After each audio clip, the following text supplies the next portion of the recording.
Throughout human history, each generation has marked certain events in their lives of individuals with a ritual ceremony. Birth, coming of age, marriage, and death are, in nearly all cultures, marked by ritual ceremonies, which may differ in detail, but are universal in function. With meaningful ceremonies as it surround important decisions and events with laudable but exaggerated behavior, which puts thoughts and feelings on track, which focuses, orients, and orders our intellect, our emotions, and our memory. Rituals are the enactment of myths, and through the enactment, the implications of the event are brought into sharp relief. Rituals reveal values at their deepest level. People express in ritual what moves them, and since form of expressions and conventionalizes and obligatory, it is the values of the group that are revealed. Rituals also bring into being certain states of affairs. For most of humanity, the union of two people is observed as an act high and holy order that has been celebrated with a ceremony of marriage in sacred groves and humble meeting houses, under vaulted arches and temples with ancient rites, and in makeshift spaces with hurried words. The ritual of marriage is not simply a social event, it is a crossing of threads and the fabric of faith. Many strands bring the couple and their families together and spin their lives into a fabric that is woven into their legacy. But no mere service of matrimony creates a marriage. Only a mutual commitment can do that. Every marriage is thus a sacramental event, whether the external trappings are elaborately liturgical or plain and secular. Whenever two people commit themselves unconditionally to each other's welfare as moral equals, they are in fact making a premier spiritual declaration. Marriage has united nations, caused wars, and ushered peace. It is considered a logical conclusion to an intimate relationship and the gross representation of the inevitable. It has been pondered by philosophers, debated at kitchen tables, and analyzed in the highest courts of law. Even today, after thousands of years, we find the concept of marriage at the center of a fierce debate. Marriage, writes Massachusetts Supreme Court Chief Justice. Can you tell I didn't write this? Did a good job.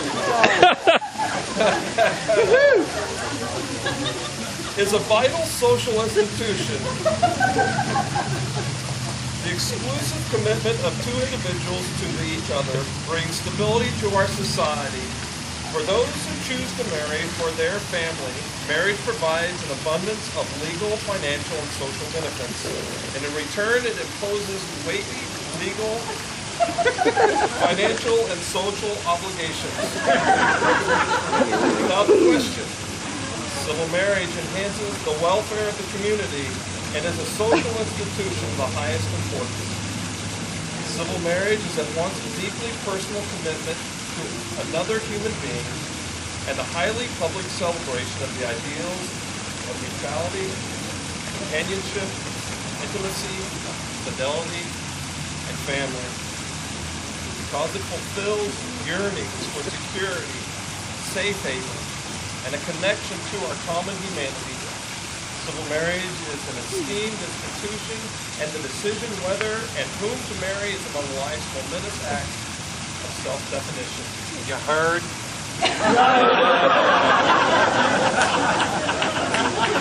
Sorry, I was drifting there. What was that again?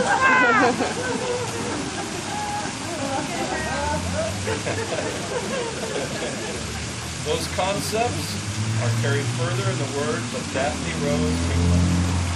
Marriage is the joining of two lives, the mystical, the physical, and emotional union of two human beings who have separate families and histories, separate tragedies and destinies. To individuals willingly choose to set aside the solitary exploration for themselves to discover who they are in the presence of another. That which we become in the presence of another person, the person we love most deeply, the person we choose to marry and spend our whole life with, the person in whose presence we change and ultimately transform, brings us inescapably into the being of our highest selves. We become who we were meant to be. Marriage is the fearless fathoming of our own depths, coming face to face in the dark, ethereal waters of our endless self-involvement with the jewel-like treasures of our own submerged capacities for companion. For love received is needs met, but love delivered is compassion. Is the human spirit altered is our own most whole becoming. In loving, we are encouraged to the limits of our most exquisite human possibilities. Thus, marriage is an invitation to transcend the human condition. For loving one another is the beginning of compassion, and compassion, generalized, is participation in the divine.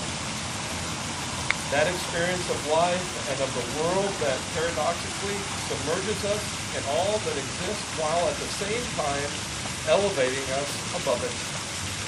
The compassionate, soul-changing loving of a single other human being connects us profoundly to the all. And it is in the practice of this radiant, other-discovering love that true marriage calls forth the best in us, the most we can ever become.